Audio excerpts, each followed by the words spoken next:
Good morning students. ఈరోజు మనం BCom 6th sem విద్యార్థులకు కార్పొరేట్ సంస్థల సామాజిక బాధ్యత, కార్పొరేట్ సోషల్ రెస్పాన్సిబిలిటీ, సిఎస్ఆర్ గురించి ఈరోజు మనం చర్చించుకుందాం.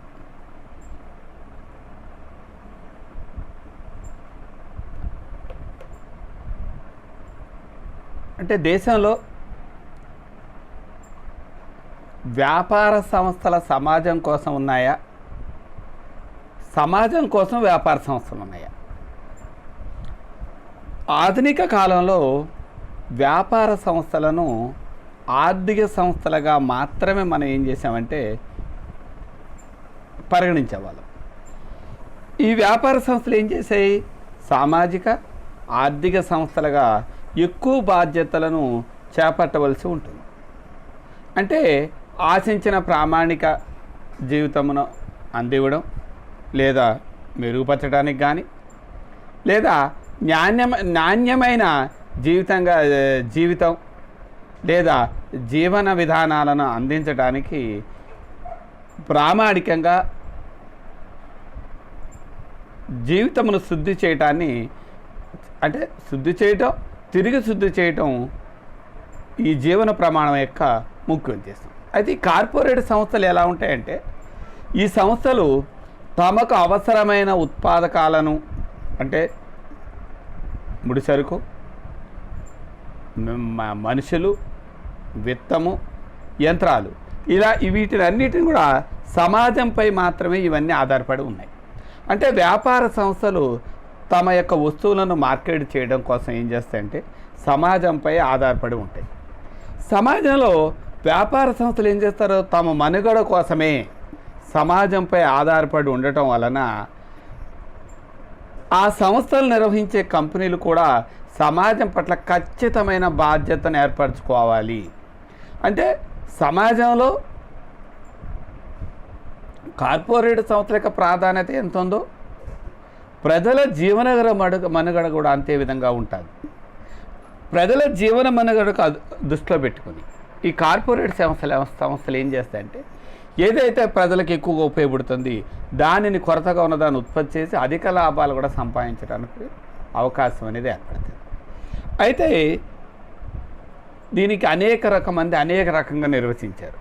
యాక్చువల్గా కార్పొరేట్ సంస్థలు ఏం చేస్తాయంటే తాము చేపట్టవలసిన చర్యలు ఏవైనా చొరవ చూపడానికి కంటే ముందే సామాజిక భద్రతను దృష్టిలో ఉంచుకోవాలి. అంటే నిర్ణయాలు తీసుకునే వ్యక్తులు చేపట్టే చర్యలు కానీ, లేదా సామాజిక బాధ్యతను అర్థం చేసుకుని సమాజం యొక్క క్షేమాన్ని పరిరక్షించడానికి కానీ, లేదా మెరుగుపరచడానికి కానీ ఆలోచన అనేది ఈ సిఎస్ఆర్ అనేది చేయాలి. అంటే కార్పొరేట్ సోషల్ రెస్పాన్సిబిలిటీస్. అయితే తమ వ్యాపార కార్యకలాపాలను సమాజంలోని అన్ని రంగాలపై, అంటే సభ్యులపై ప్రత్యక్షంగా లేని పరోక్షంగా కానీ ఎలాంటి ప్రభావాలు కలిగి ఉంటాయో ఈ సిఎస్ఆర్ అనేది గమనించవలసి ఉంటుంది. అంటే కంపెనీ తీసుకునే ప్రతి నిర్ణయం తమ ఆలోచనలను ఆచరించే ప్రతి చర్య కూడా సమాజంపై ప్రభావాన్ని కలిగి ఉండటానికి అవకాశం అనేది ఉంటుంది. కార్పొరేట్ సంస్థలు ఏం చేస్తాయి?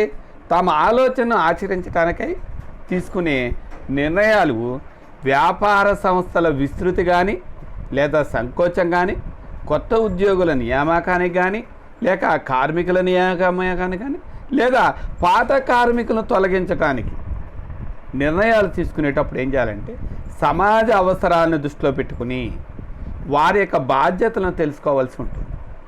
ఈ కార్పొరేట్ సంస్థలు సామాజిక బాధ్యతను వివిధ రకాలుగా, మనకు అనేక రకాలుగా వ్యక్తులు అనేక రకాలుగా నిర్వచించటం అనేది జరిగింది. అందులో నెంబర్ 1 ఏంటంటే మనం ఉందంటే ప్రొఫెసర్ కూజ్ ఓ డొనాల్డ్ ప్రకారం ఇతను ఏమంటాడంటే, సామాజిక బాధ్యత అనగా ప్రతి ఒక్కరి యొక్క వ్యక్తిగత బాధ్యత. తమ సొంత ఆసక్తిని వ్యవహరించేటప్పుడు ఇతరుల అధికారాలను, న్యాయమైన ఆసక్తులకు భంగం వాటిల్లకుండా వ్యవహరించాలి. బాధ్యత ప్రతి ఒక్క వ్యక్తి, అంటే ప్రతి సంస్థ కలిగి ఉండడాన్ని సామాజిక బాధ్యత అంటారు. అంటే ప్రొఫెసర్ కూజ్ డొనాల్డ్ ప్రకారం మనకి నిర్వచనం అనేది ఇవ్వటం అనేది జరిగింది. రెండోది ప్రొఫెసర్ విలియమ్స్, ఇతను ఏమంటాడంటే ప్రజల యొక్క అంచనాలను నెరవేర్చడానికి గాను వ్యాపార సంస్థలు తమ ఆర్థిక విధానంలోని ఆపరేషన్ను సక్రమంగా నిర్వహించడం సామాజిక బాధ్యత అని ప్రొఫెసర్ విలియం బ్రెడాక్ అనేవారు నిర్వచించారు. ఆయన మనకి గ్రే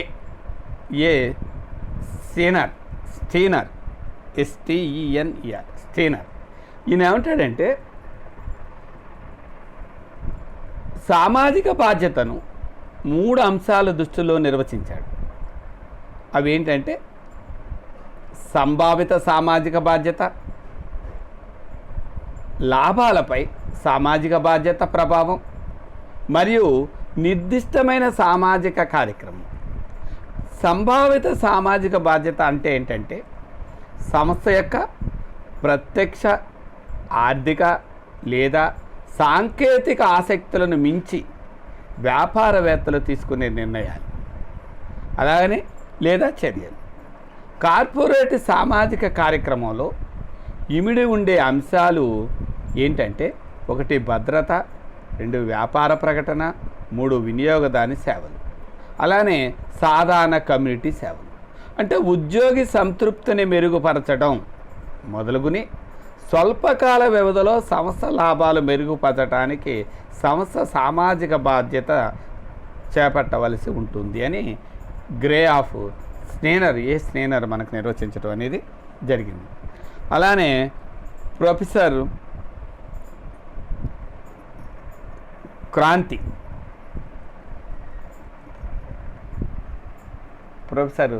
కెనంతి అంటే ఈయన ఏమంటాడంటే సమాజక్షేమం పట్ల వ్యాపార సంస్థలు కలిగి ఉండే తేలికైన మరియు లక్ష్యం ఏర్పరచుకోవడమే సామాజిక బాధ్యతని అంటాడు. అంటే సమాజక్షేమం కొరకు రూపొందించిన లక్ష్యాల వలన వ్యాపార సంస్థలు విధ్వంసకర చర్యలకు వ్యక్తులను కార్పొరేట్ ప్రవర్తన నిరోధిస్తాయి.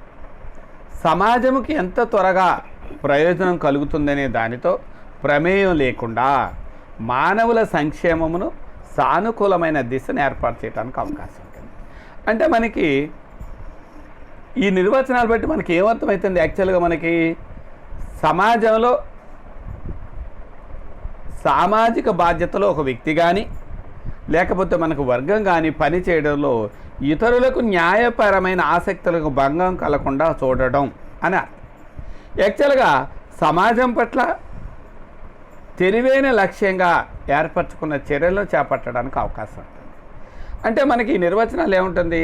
సమాజం క్షేమంగా ఉండాలి, సమాజంలో ఏ విధమైనటువంటి భంగాలు కలగకూడదు, CSR ఎప్పుడు సామాజిక బాధ్యతను అంటే మానవుల యొక్క దృష్టిలో పెట్టుకుని మానవులను సంక్షేమానికి కృషి చేయడానికి సామాజిక బాధ్యతగా చెప్పడం అనేది జరిగింది. ఇది మనకు ఉన్నటువంటి నిర్వచన. అయితే కంపెనీల చట్టం 2013 ఏమంటుందంటే కంపెనీల చట్టం 2013 సెక్షన్ 135 ప్రకారం కంపెనీలకు సామాజిక బాధ్యత అనేది ఉంది. దీనికి అనుగుణంగా కంపెనీల చట్టం ఏం చేసిందంటే నియామకాలు 2014 రూపొందించారు. అంటే నియమం 2 సబ్సెక్షన్ C ప్రకారం కార్పొరేట్ సంస్థల సామాజిక బాధ్యతను మనకి అనేక రకాలుగా నిర్వచించారు. అందులో నెంబర్ 1 ఏంటంటే కంపెనీల చట్టం 2013లోని షెడ్యూల్ 7లో నిర్దేశించబడిన కార్యకలాపాలను సంబంధించిన ప్రాజెక్టుల పట్ల కానీ లేదా కార్యక్రమాల పట్ల కానీ సామాజిక బాధ్యతను కార్పొరేట్ సంస్థల బాధ్యత కింద చెప్పడానికి అవకాశం ఉంది. అలానే కంపెనీల డైరెక్టర్లు బోర్డు యొక్క CSR కమిటీ సిఫార్సుల మేరకు CSR పాలసీలో కంపెనీ చేపట్టవలసిన కానీ లేదా ప్రాజెక్టులు కానీ కార్యకలాపాలను నిర్దేశించటమైనది. అయితే మనకి ఈ కార్యకలాపాలన్నీ కూడా షెడ్యూల్ 6లో తెలియపరిచే విధంగా మనకి ఉండడానికి అవకాశం ఏర్పడుతుంది. అంటే ఫస్ట్ ఇంట్రడక్షన్ రాయాలి, నిర్వచనాలు రాయాలి, కంపెనీల చట్టం CSR గురించి రాయాలంటే నెక్స్ట్ సామాజిక బాధ్యత ఆవిర్భావం. ఇందులో మనకి ఎవల్యూషన్ ఆఫ్ సోషల్ రెస్పాన్సిబిలిటీస్. ఇందులో మనకి ప్రాచీన కాలంలో ఎలా ఉండేది, 18వ శతాబ్దంలో ఎలా ఉండేది, 19వ శతాబ్దంలో ఎలా ఉండేది, స్వాతంత్రానికి ముందు కాలంలో ఎలా ఉండేది, 1960కి 80కి మధ్య కాలంలో ఎలా ఉంది, 80కి 90 కాలంలో మధ్య కాలం ఉంది, ఆర్థిక సంస్కరణ తర్వాత అంటే సామాజిక బాధ్యత ఆవిర్భావం గురించి రాయమంటే వీటి గురించి రాయాలి. అందులో నెంబర్ 1 ప్రాచీన కాలం అంటే పూర్వకాలంలో. ప్రాచీన కాలంలో మనకి ఎప్పుడన్నా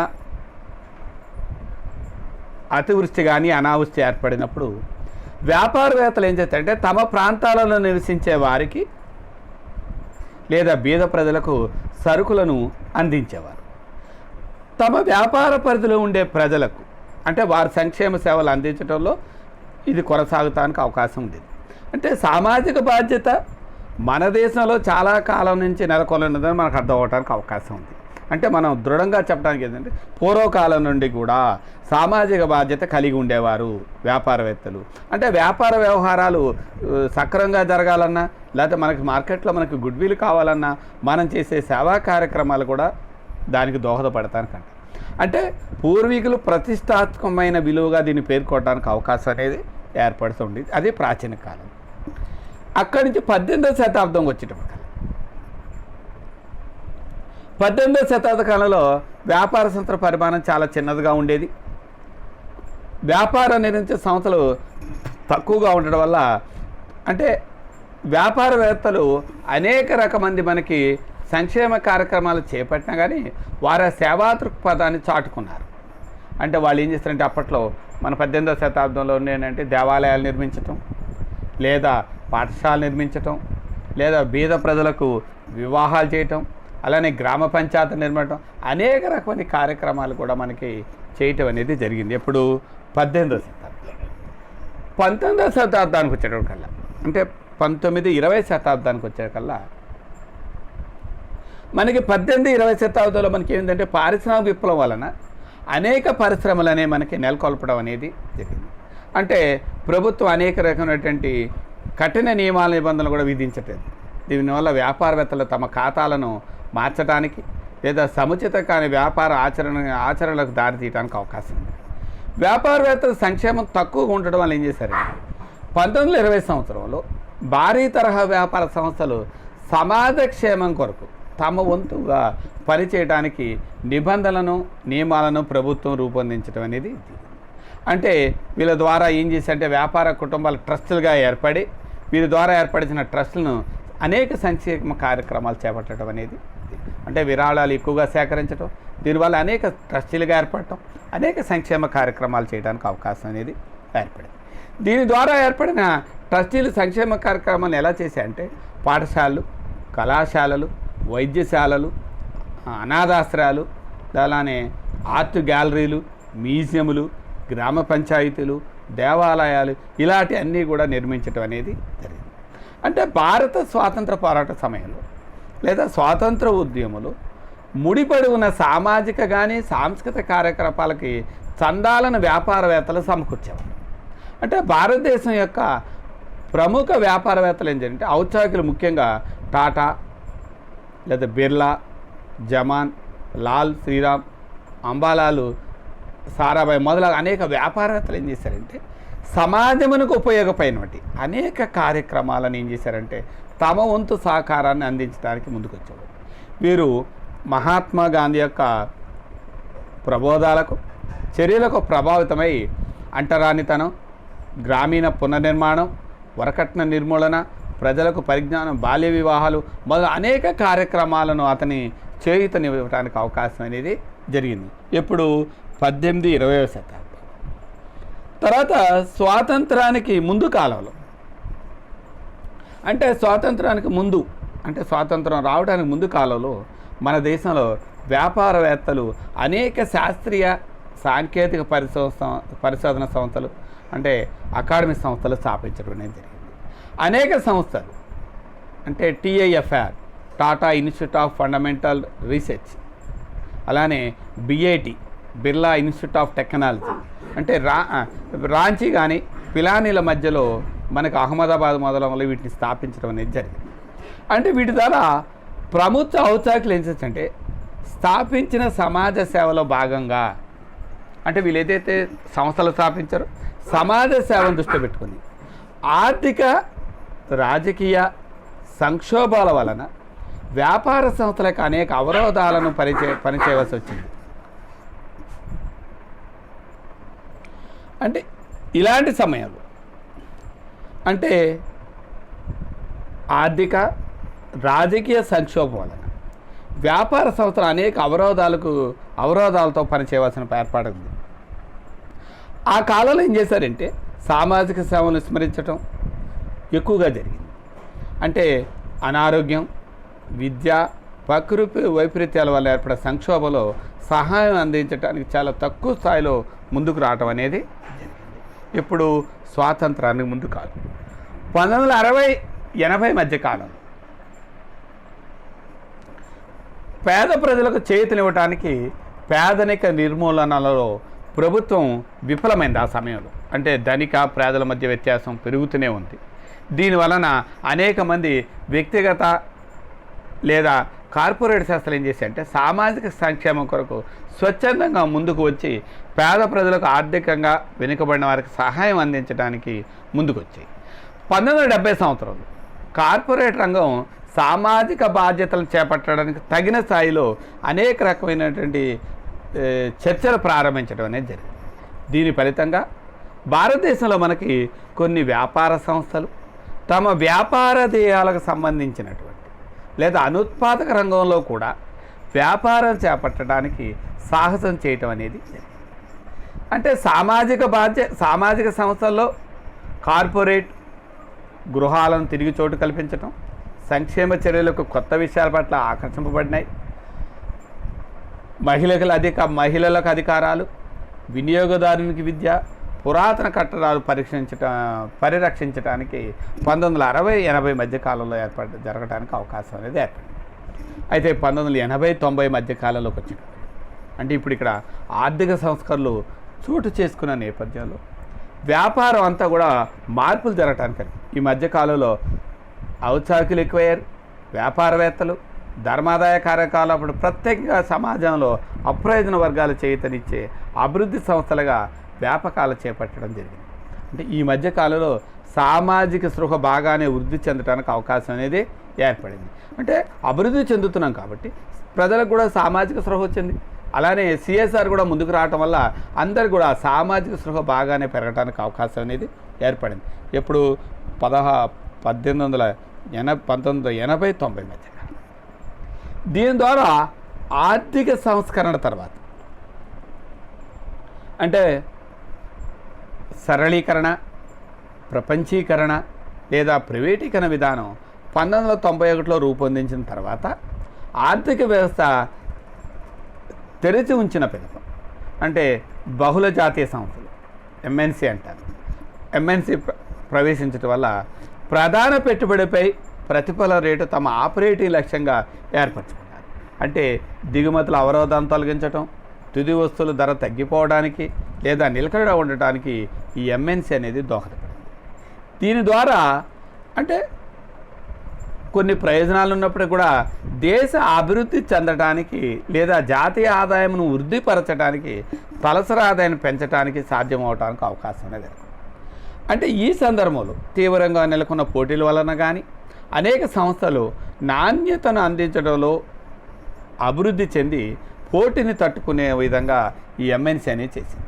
అంటే ప్రభుత్వం యొక్క ఎల్పిజి విధానం ద్వారా వ్యాపార సంస్థలు అనేక రకాల సేవలను అందించడానికి ముందుకొచ్చాయి.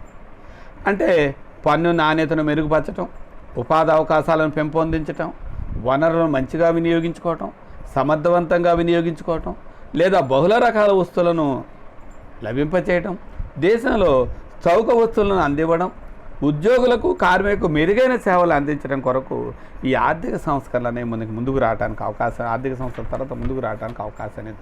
అంటే సమాజ బాధ్యతలను తప్పకుండా ఆమోదించవలసిన సమయం అనేది ఆసనం.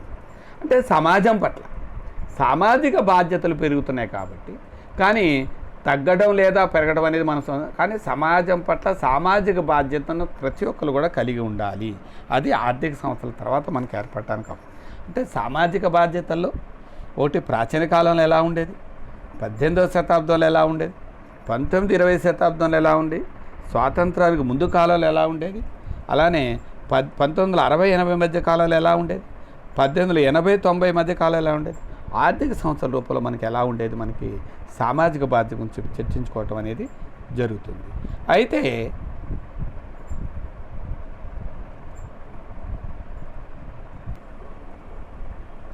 ప్రామాణిక బాధ్యత ఆవశ్యకం, నీడ్ ఫర్ సోషల్ రెస్పాన్సిబిలిటీ. ప్రతి వ్యాపార సంస్థ కూడా ఎక్కడ వ్యాపారాన్ని కొనసాగిస్తుందో ఆ పర్యావరణానికి అనుకూలంగా వ్యవహరించవలసి అనేది ఉంటుంది.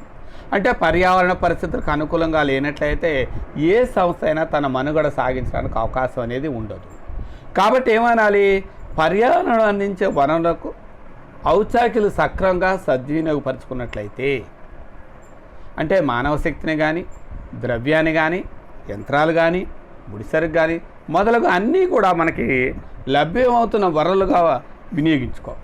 అంటే తయారైన వస్తువులను రూపొందించిన పిదప సమాజంలో వివిధ ప్రాంతాల్లో వాటిని వివిధ రకాల వినియోగాలకు అమ్ముతారు. కాబట్టి ఏం చేయాలి, వ్యాపార సంస్థ అయినటువంటి ఉత్పాదకతను సేకరించడానికి లేదా తయారైన వస్తువులు అమ్మటానికి సమాజంపై ఆధారపడి ఉండవలసిన బాధ్యత ఏర్పడింది. కాబట్టి సమాజ సంక్షేమం కొరకు మనం అనేక రకమైన బాధ్యతలు మనకి ఏర్పడతాయి. అందులో ఈ బాధ్యతలు మనకి ఏమిటంటే 2 రకాలుగా వర్గీకరించారు. ఒకటి ఏంటంటే సంస్థ పురోగతికి, మనుగడకు సముచితమైన లాభాలు ఆర్జించడం. సంస్థ పురోగతికి, మనుగడకు సముచితమైన లాభాలను ఆర్జించడం.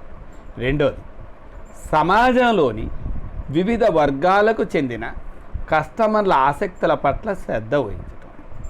అయితే ఈ 2 మౌలిక ధ్యేయాలను సంస్థ దీర్ఘకాలంలో కొనసాగేలాగా చేయడానికి అవకాశం లేదు. వీటితో పాటుగా మనం ఏం చేయాలా, ఏ సంస్థ అయినా సమాజం యొక్క దీర్ఘకాలిక సంక్షేమాన్ని ధ్యేయంగా ఏర్పరచుకోవాల్సిన బాధ్యత అనేది ఏర్పడుతుంది. అంటే ఆ రోజుల్లో ప్రతి ఔత్సాహికుడు కూడా సామాజిక ఆసక్తులకు నెరవేర్చడానికి, పరిరక్షించడానికి తన ధ్యేయాలతో దేనికి ముఖ్యమైన ధ్యేయంగా, అంటే ప్రతిదానికి ముఖ్యమైన ధ్యేయంగా ఏర్పరచుకోవాలి. అంటే వ్యాపార సంస్థ ఎలా ఉండాలంటే ముఖ్యంగా వెనుకబడిన ప్రాంతాల అభివృద్ధికి, వ్యవసాయాభివృద్ధికి, సమాజంలోని బలహీన వర్గాల ఉన్నత స్థాయి తేవడానికి, సమాజ సంక్షేమాన్ని కాపాడటానికి చేయూతనివ్వాలి. అంటే మనం ఏ చర్య అయితే చేపట్టామో కమ్యూనిటీ అభివృద్ధికి దోహదపడే విధంగా ఉండాలి. అయితే అలాంటి సమయంలో పెద్ద తరహా సంస్థలు సమాజ సంక్షేమానికి ఎక్కువగా తమ వంతు సహకారాన్ని, చేయూతని అందించడానికి అవకాశం లేదు. అంటే వారు అందించే వివిధ రకాల సామాజిక సేవలు కానీ, అంటే బస్ స్టాపులు కానీ, బస్ షెల్టర్లు కానీ, దేవాలయాలు కానీ, కమ్యూనిటీ హాల్స్ కానీ, లేదా గ్రంథాలయాలు కానీ, లేదా ఉద్యానవనాలు కానీ, ఉచిత వైద్యశాలలు కానీ, లేదా విద్యా సంస్థలు కానీ, లేదా పర్యావరణ పరిరక్షణ కానీ, లేదా వనరులు పొదుపు చేయటం కానీ, వీటిని ఏర్పాటు చేయడానికి పెద్ద తరహా సంస్థలు ముందుకు వస్తేనే మనం చేయడానికి అవకాశం అనేది ఏర్పడుతుంది. ఇందులో అంటే సామాజిక బాధ్యత పెరగడానికి కారణాలుగా మనకి ఏం చెప్తామంటే, దీర్ఘకాలికంగా కొనసాగడానికి వ్యాపార సంస్థలు సమాజం యొక్క అవసరాలను, కోరికలకు అనుగుణంగా స్పందించాలి. లేదా వ్యాపారానికి మించి పర్యావరణంను సృష్టించుకోవాలి. అంటే కమ్యూనిటీకి సంబంధించిన నాణ్యమైన జీవితాన్ని అందించడానికి సాధ్యం అవడానికి అవకాశం ఏర్పడుతుంది. మూడోది ఏంటంటే, ప్రభుత్వం విధించిన నియమ నిబంధనలను పాటిస్తూ తమ లాభాలలో కొంత మేరకు సమాజ సంక్షేమానికి వినియోగించాలి. 4, లభ్యమయ్యే వనరులను సమర్థవంతంగా మనం వినియోగించుకోవాలి. అంటే పెరుగుతున్న జాతీయ, అంతర్జాతీయ మార్కెట్ పోటీలో కార్పొరేట్ సంస్థలు సామాజిక బాధ్యతను ఆమోదించవలసిన ఆవశ్యకత ఎంతైనా ఉంది. అంటే సమాజం పట్ల వ్యాపార సంస్థల బాధ్యతని రోజు రోజుకు పెరుగుతూనే ఉండటం అనేది మనం గమనించడానికి అవకాశం అనేది ఏర్పడుతుంది. ఇది సామాజిక బాధ్యత. రెండవది చట్టం అనుమతి, అప్లికబిలిటీ ఆఫ్ యాక్ట్.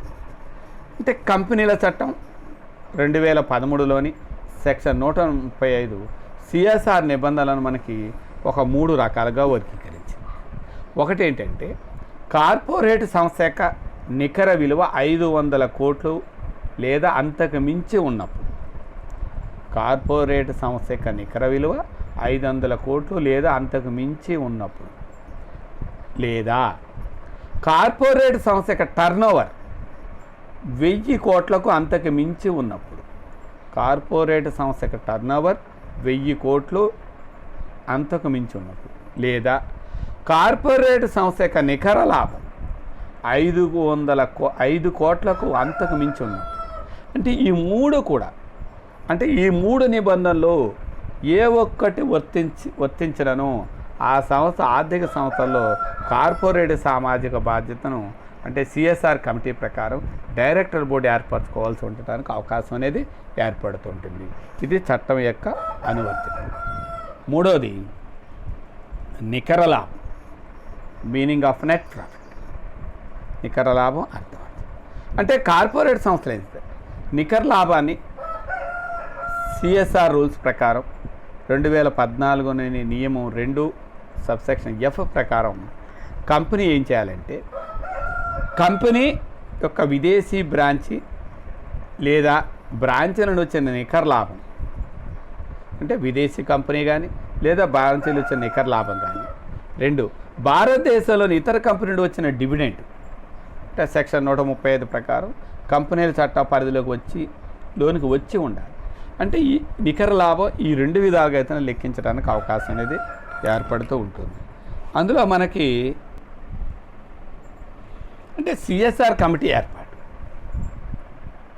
అంటే కాన్స్టిట్యూషన్ ఆఫ్ సిఎస్ఆర్ కమిటీ అంటే కంపెనీ నియమాలకు అనుసరించి, అంటే 2014 నియమం 2 సబ్సెక్షన్ D ప్రకారం సిఎస్ఆర్ కమిటీ అనేది తప్పనిసరిగా ఏర్పాటు చేయాలి.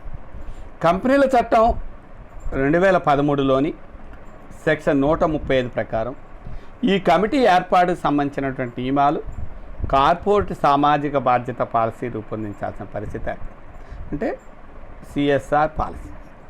ఇందులో 2014లోని నియమాల 5 ప్రకారము సిఎస్ఆర్ కమిటీ ఏర్పడాలంటే మనకి కొన్ని విధి విధానాలు రూపొందించడం అనేది జరిగింది. అందులో నెంబర్ 1 ఏంటంటే సెక్షన్ 135 సబ్సెక్షన్ 1 ప్రకారం స్వతంత్రమైన డైరెక్టర్ల జాబితాలో చేర్చబడి పబ్లిక్ కంపెనీ లేదా ప్రైవేట్ కంపెనీ నియమించవలసిన అవసరం లేదు. ఇలాంటి కంపెనీ స్వతంత్రమైన డైరెక్టర్లు లేకుండానే సిఎస్ఆర్ కమిటీ కలిగి ఉండాలి. రెండవది, ఒక ప్రైవేట్ కంపెనీ తమ డైరెక్టర్ల బోర్డులో 2 డైరెక్టర్లు మాత్రమే కలిగి ఉండాలి.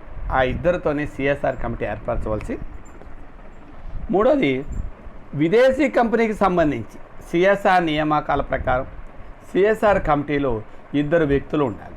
వీరిలో ఒకరు కంపెనీల చట్టం 2013లోని సెక్షన్ 380 సబ్సెక్షన్ D1Dలో నిర్దేశించిన వ్యక్తి అయి ఉండటానికి అవకాశం ఉండాలి. అంటే ఒక సిఎస్ఆర్ కమిటీ ఏర్పాటు చేయాలంటే మనం పై 3 లక్షణాలు కమిటీ ద్వారా ఏర్పాటు చేయాలి. అలానే సిఎస్ఆర్ కమిటీ యొక్క విధులు ఏంటంటే సెక్షన్ 135 సబ్సెక్షన్ 3 ప్రకారం సిఎస్ఆర్ కమిటీ యొక్క విధులు ఏంటంటే నెంబర్ 1, సిఎస్ఆర్ పాలసీ రూపొందించి డైరెక్టర్ల బోర్డు దానిని నివేదించాలి.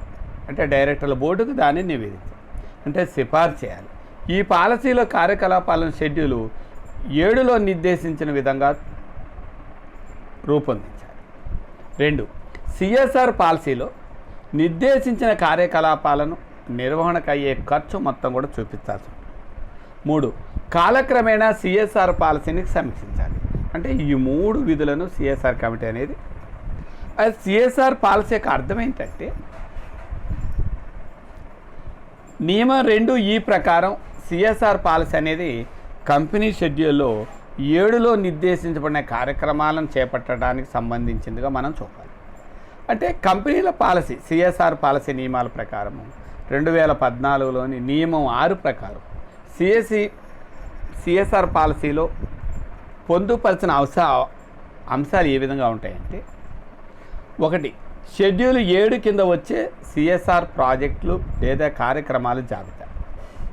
2, ప్రాజెక్టు లేదా కార్యక్రమాలు నియంత్రించే ప్రక్రియ వివరాలు వెల్లడించాలి. అంటే సాధారణ ప్రక్రియ కాకుండా సిఎస్ఆర్ కార్యకలాపాలు విడిగా ఉండాల్సిన పరిస్థితి. 3, సిఎస్ఆర్ ప్రాజెక్టు లేదా కార్యక్రమాల నిర్వహణ వల్ల ఏర్పడే మిగులు కంపెనీ యొక్క వ్యాపార లాభంలో అంతర్భాగంగా పరిగణించవలసి ఉంటుంది. ఇది సిఎస్ఆర్ పాలసీ యొక్క అర్థం. రెండోది, సిఎస్ఆర్ కార్యకలాపాలు ఏ విధంగా ఉంటాయి. సిఎస్ఆర్ పాలసీలు రూపొందించిన విధంగా సిఎస్ఆర్ కార్యకలాపాలను చేపట్టవలసి ఉంటుంది లేదా నియమించవలసి ఉంటుంది. ఇది మనకి నియమం 4లో క్లుప్తంగా దీని గురించి తెలియటానికి అవకాశం ఉంది. అంటే సిఎస్ఆర్ కమిటీ ఆమోదించిన లేదా సిఎస్ఆర్ కార్యకలాపాలను చేపట్టే నిర్ణయాన్ని కంపెనీ డైరెక్టర్ల బోర్డు తీసుకోవాల్సి ఉంటుంది. అంటే సెక్షన్ 8 ప్రకారం సిఎస్ఆర్ కార్యకలాపాలను నిర్వహించడానికి రిజిస్టర్ చేయబడిన లేదా ట్రస్ట్ కానీ సంఘం కానీ ఏర్పరచాలి. దీనిని కంపెనీ కానీ లేదా అనుబంధ కంపెనీ కానీ లేదా హోల్డింగ్ కంపెనీ కానీ చర్యలు తీసుకోవడానికి అవకాశం ఉంటుంది. ఇందులో ట్రస్ట్ కానీ సంఘం కానీ సామాజిక కార్యక్రమాలలో నిమగ్నమై కనీసం 3 సంవత్సరాల అనుభవం కలిగి ఉండాలి. రెండోది ఏంటంటే, కంపెనీ సిఎస్ఆర్ కింద చేపట్టే ప్రాజెక్టులు కార్యక్రమాల గురించి సంస్థకు తెలియపరచడమే కాకుండా నిధులు ఎలా ఉపయోగించుకోవాలనే మార్గదర్శకాలు కూడా ఇందులో ప్రాజెక్టులో చూపించవలసిన పరిస్థితి అనేది సిఎస్ఆర్ కార్యక్రమాల్లో మనకి ఏర్పడుతూ ఉంది. అయితే ఈ ఖర్చు మొత్తం 3 సంవత్సరాలు, ఈ ఖర్చు 5% మించి ఉండకూడదు. సెక్షన్ 182 ప్రకారం ఏ రాజకీయ పార్టీకైనా ప్రత్యక్షంగా లేదా పరోక్షంగా సమకూర్చిన చందాలను సిఎస్ఆర్ వ్యాప్ ఖర్చుగా పరిగణించకూడదు. అంటే ప్రజల యొక్క జీవన ప్రజలకు మాత్రమే ఉపయోగించాలి, స్వచ్ఛంద సేవా సంస్థలకు మాత్రం వినియోగించాలి, రాజకీయ పార్టీలకు ప్రత్యక్షంగా కానీ పరోక్షంగా కానీ ఇవ్వడానికి అవకాశం లేదు. నెక్స్ట్, సిఎస్ఆర్ కార్యకలాపాల జాబితా ఏ విధంగా ఉండాలి అంటే, కంపెనీల చట్టం 2013లో సిఎస్ఆర్ పాలసీలో షెడ్యూల్ 7లో పొందుపరిచిన కార్యక్రమాలు ఏంటంటే, 1, ఆకలి నిర్మూలన, పేదరికం లేదా పౌష్టికాహార లోపం, ఆరోగ్య సంరక్షణ ప్రమోట్ చేయడానికి ఆరోగ్య భద్రత, పారిశుద్ధ్యం, తాగునీరు మొదలగు అంశాలు ఇందులో ఇమిడి ఉండాలి. 2, విద్యుత్ ప్రమోట్ చేయటం అంటే విద్యను ప్రమోట్ చేయటం లేదా ఉద్యోగానికి సంబంధించిన ప్రత్యేక విద్య అంటే వృత్తి విద్యా నైపుణ్యాలు పెంపొందించడం, ఉపాధి పెంపొందించడానికి అవకాశాలను చూపాలి. అంటే మహిళలకు లేదా వయసు మళ్ళిన వారికి వైవిధ్యభరితమైనటువంటి జీవనోపాధి మెరుగుపరచడానికి ఉంటుంది. అలానే 3వది, లింగ సమానత్వం, సామాజిక సాధికత, మహిళలకు అనాథలకు వసతి గృహాలు ఏర్పాటు చేయటం, వృద్ధాశ్రమాలు నిర్మించటం, అలానే వయోవృద్ధులకు ఇతర రకాల సౌకర్యాలు కల్పించడం కూడా ఈ సేవ కార్యకలాపాల జాబితాలో ఉంటుంది. అలానే పర్యావరణ ప్రత్యామ్నాయకు భరోసా ఇవ్వడం, పర్యావరణ సమతుల్యం చేయటం, వృక్ష జంతుజాలాలను సంరక్షించటం, జంతు సంక్షేమానికి లేదా వ్యవసాయ అటవీకి సహజ వనరులను పరిరక్షణ భూసారాన్ని కానీ లేదా నీరు గాలి నాణ్యతను కాపాడుకోవడానికి ఈ సిఎస్ఆర్ జాబితాలో ఉంది. అలానే జాతీయ వారసత్వాన్ని పరీక్షించడానికి అంటే కళలు, సాంస్కృతిక సంఘాలు, వారసత్వ పరిరక్షణ, చారిత్రక, అలానే భవనాలు పునరుద్ధరించడం, ప్రజా గ్రంథాలయాన్ని నెలకొల్పడం, సాంప్రదాయమైన కళలు, చేనేత ప్రమోట్ చేయడానికి ఉంటాయి. అలానే సాయుధ దళాల అనుభోజ్యులు, యుద్ధ వితంతువులు వారిపై ఆధారపడిన నిమిత్తం లేకుండా చర్యలు చేపట్టాలి. అలానే గ్రామీణ ఆటలు, జాతీయం చేయబడిన ఆటలు కానీ లేదా ఇతరత్రయ కానీ అందులో మనం రూపొందించాల్సిన.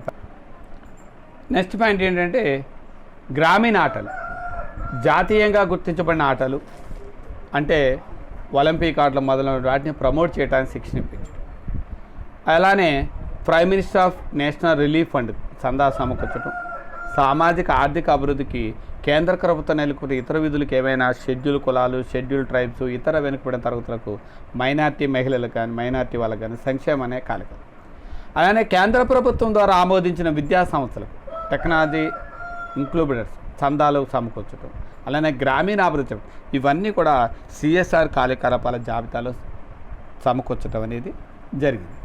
నెక్స్ట్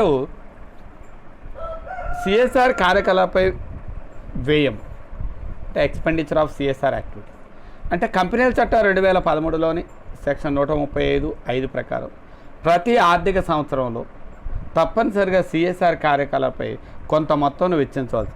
ఇది ఎలా ఉంటుందంటే ఆ సంవత్సరంలో నికర లాభంలో 2% ఉండాలి. అలానే సెక్షన్ 198 ప్రకారం గణన చేయాలి. అంటే సిఎస్ఆర్ కార్యకలాపాలు కేటాయించిన మొత్తాన్ని కంపెనీ నెలకొనున్న ప్రాంతాలు అంటే ఆ చుట్టుపక్కల ప్రాంతాలు వ్యయం ఎంతైతే ఖర్చు పెడతాం అనేది నిర్దిష్టంగా చూపించాల్సిన పరిస్థితి అనేది ఇందులో ఏర్పడుతూ ఉంటుంది. దీనిని దృష్టిలో పెట్టుకుని మనం అంటే కంపెనీకి వచ్చినటువంటి ఆదాయంలో నికర లాభంలో 2% ఖర్చు పెట్టాలి. ఒకవేళ ఆ ఖర్చు పెట్టనట్లయితే ఆ ఖర్చు పెట్టిన మొత్తానికి ఏం చేయాలంటే నివేదికలో చూపవలసి ఉంటుంది.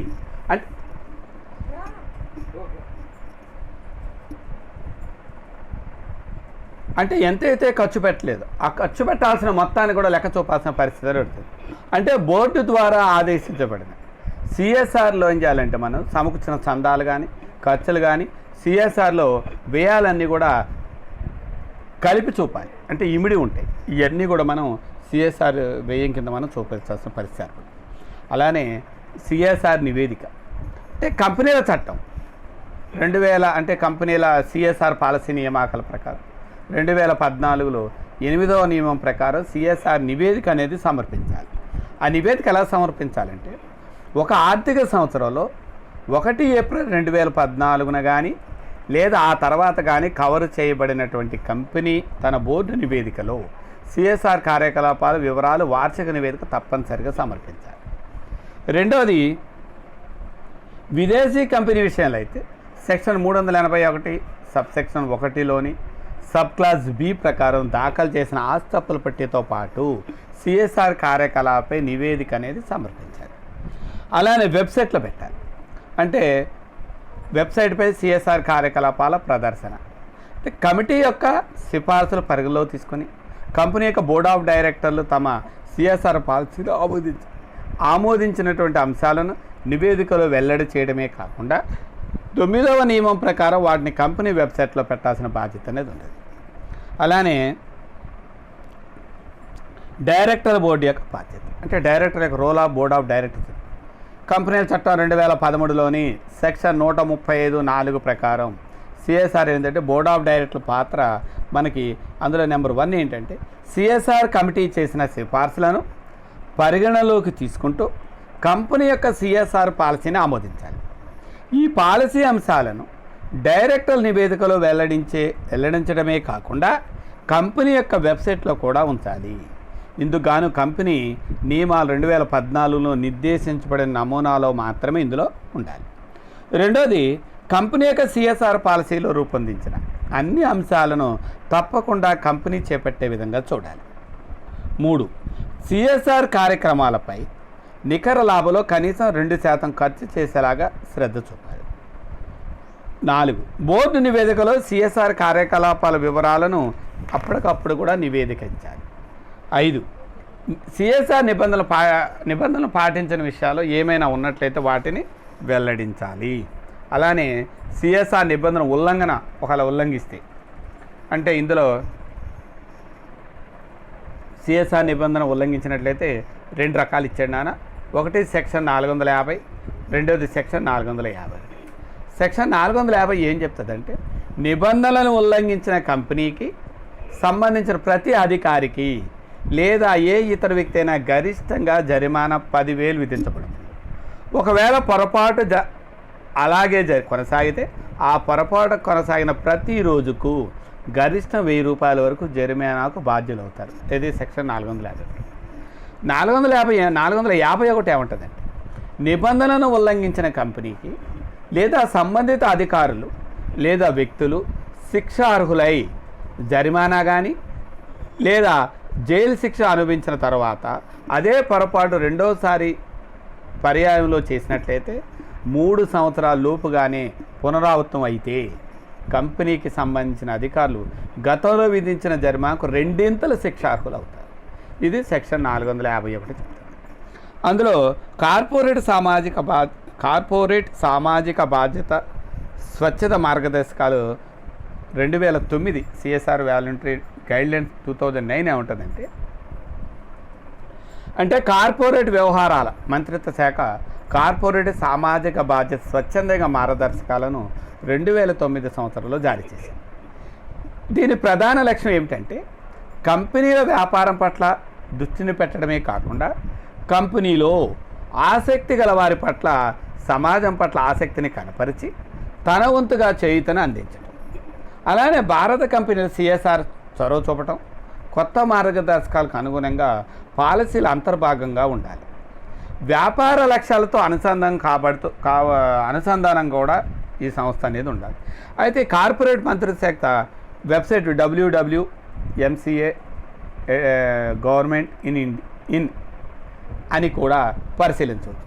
www.mca.gov.in కూడా మనం పరిశీలించవచ్చు. కంపెనీల చట్టం 1956 గతంలో సిఎస్ఆర్ గురించి కానీ సిఎస్ఆర్ కమిటీల గురించి ఎలాంటి నిబంధనలు రూపొందించలేదు. కంపెనీల చట్టం 2013 మాత్రం కార్పొరేట్ సామాజిక బాధ్యతను స్పృహ కల్పించటమే కాకుండా అనేక నిబంధనలు సెక్షన్ 13(135)లో స్పష్టంగా పొందుపరచడం జరిగింది. ఈ సెక్షన్లు అనుసంధానం చేస్తూ సిఎస్ఆర్ నియమాలు 2014 కూడా ప్రవేశపెట్టడం అనేది, అంటే కంపెనీలు సామాజిక బాధ్యతను స్పష్టంగా వెల్లడించేయటం అనేది జరిగింది. ఇది మనకున్నటువంటి సిఎస్ఆర్ గురించి వివరణ.